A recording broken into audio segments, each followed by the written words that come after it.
प्रधानमंत्री नरेंद्र मोदी आदमपुर एरबेस पहुंचा, जवानों સાથે કરી મુલાકાત।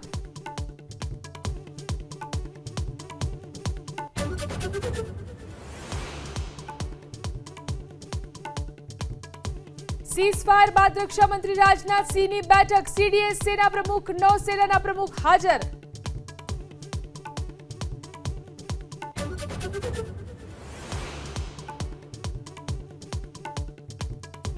जम्मू काश्मीરના શોપિયામાં અથડામણ, સુરક્ષા બળોએ સમગ્ર વિસ્તારમાં કરી ઘેરાબંધી, અનેક આતંકીઓ છુપાયા હોવાની આશંકા।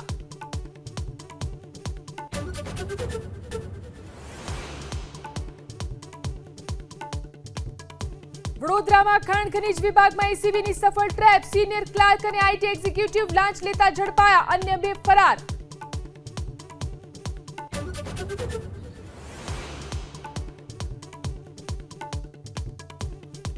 અમરેલીના ધારીમાં મૌલાનાના પાકિસ્તાન કનેક્શન બાદ પ્રશાસન એક્શનમાં, હિમખડીપરામાં મૌલાનાની ગેરકાયદે મદરેસા પર બુલડોઝર, લાભાર્થી માટે ફાળવાયેલા પ્લોટમાં ઊભી કરી હતી મદરેસા।